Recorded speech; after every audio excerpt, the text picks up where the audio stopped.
Aloha everyone, and welcome to the second episode of Look at That There. This episode of Look at That There is being displayed to you using 100% recycled pixels.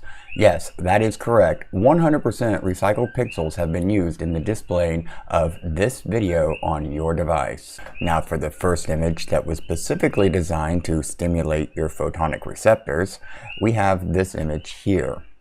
There are actually quite a few interesting little things in this image that I would love to point out. However, we may go back and revisit this image in later episodes.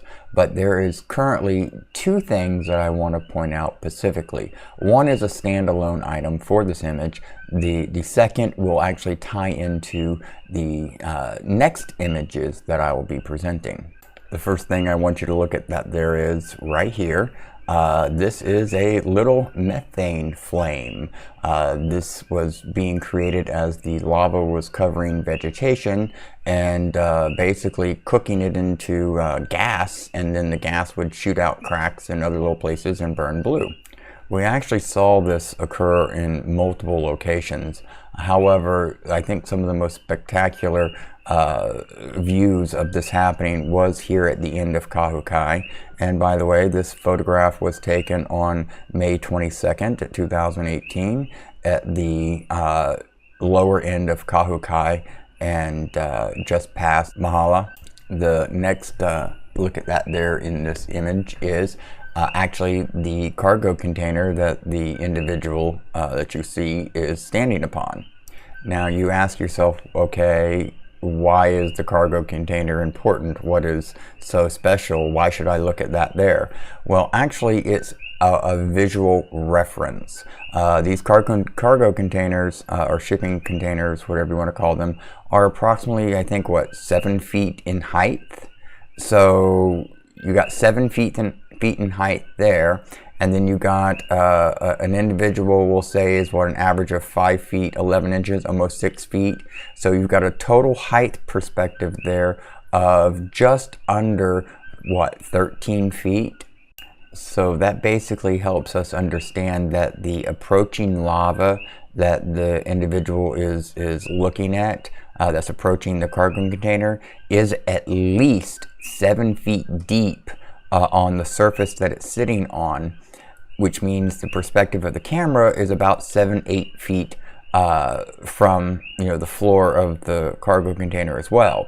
And the lava, if you look to the right, is up there. So that tells us that the approaching lava front to the cargo container is approximately 10 to 11 feet in height, maybe. Still, the point is it is higher than the cargo container. So this is one of my favorite photos actually, because it's got a very good visual reference to the actual depth of the lava. Now, using the magic of binary processing, we're going to jump forward in time to this photograph, which was taken the same day, but later in that afternoon. What we're looking at is, of course, right here, the cargo container. And if you look at that there, it is now half covered. Well, more than half. It's like 2/3 covered. Only this corner here is sticking out.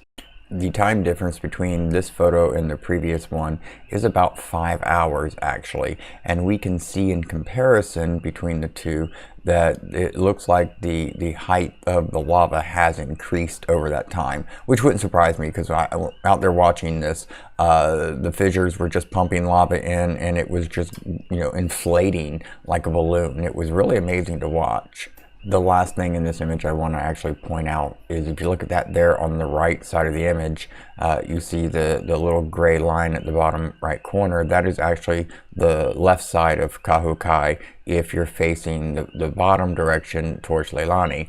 And if you look up the side of that image, what you see there is basically the lava covering Kahukai, where we saw the big cracks and then eventually the eruption. And the lava flows filling up the area. What I want to the point I want to make about this is that if you was to go down this road to where it intersected the lower end of Leilani down at Poiki and junction there, that level there in elevation would be just a foot or so lower than the elevation that the cargo container is currently sitting on. And now a quick message from our resident mongoose that is currently on watch. Now would be a good time to hit that like button if you haven't done so already. Please remember you have multiple fingers, thumbs, and toes to select from. If for some reason you do not have access to your own fingers, thumbs, and toes, my deepest heartfelt sympathy goes out to you. However, please feel free to ask a family member, a friend, or even a neighbor if you may use one of theirs. This has been a courtesy message from the resident mongoose on watch. To further stimulate your photonic receptors, I offer up this next image. It was taken on May 24th from Luana Street, if I remember correctly, and we are looking towards the east-southeast direction. And what I want you to take a look at that there is right here. If you look at this, how high it's shooting up above the horizon, and then understand that we are zoomed in, then it gives you a little bit of perspective on how high up in the air these lava fountains were shooting off in the distance from this perspective. The next thing about this image that I want to point out is actually more of a conceptual thing versus a visual thing. If you look at the bottom half of the image, you see this nice dark rocky surface. That is actually the lava bank or the levee on the rampart, or whatever term it is appropriate for it, that I was standing on. This particular levee was created by previous flows, and if you look at the lava there in the middle horizon of the image, that is all molten lava with just a cool crust. And if you look there to the left of the middle, you see even a little bit of a flow there, almost like a little gentle waterfall.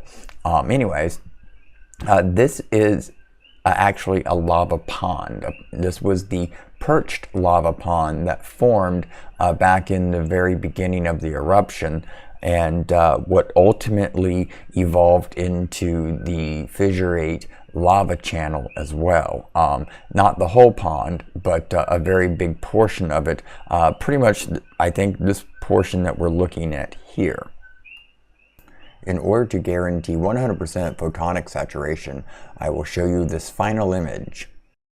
Pretty dominant in the photograph is the telephone pole, but if we look here at that there, we see that it's burned off right there at the level of the lava flow.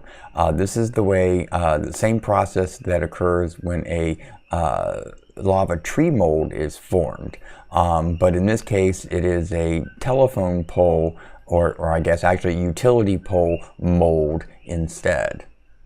The final item in this image that I want you to take a look at that there is right here, these trees. We see basically the same thing happening here as what happened to the telephone pole. The lava flows around the tree and encases the outside in a cooled skin of lava and begins to burn the tree. However, what's really interesting is that it looks like from the height of the lava that the trees have been encased much longer than the telephone pole has, but yet the telephone pole has already burned. Now, if you look at the group of the trees on the left, those are most likely going to become tree molds. However, that one there on the right might become a lava tree. But nonetheless, the fate of these trees, that one there on the right is really cool to watch that lava pile up against it in almost like sheets of clay. It's just really amazing to watch. Wow, look at that there. we're at the end of this episode already. That went by really quick. I hope you've enjoyed episode number 2 of Look at That There. Remember, if you haven't hit that subscribe button yet, why don't you do so now? And if you would like, hit the bell icon along with it. By doing that, you'll get notified of new videos of and other episodes of Look at That There that are posted, including some live chats that I do occasionally.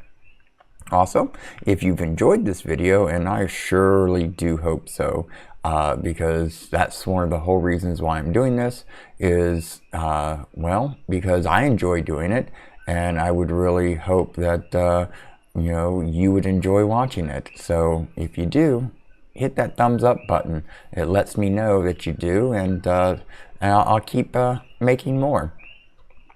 So that will do it for tonight's episode. I hope everyone has a fantastic morning, afternoon, or evening.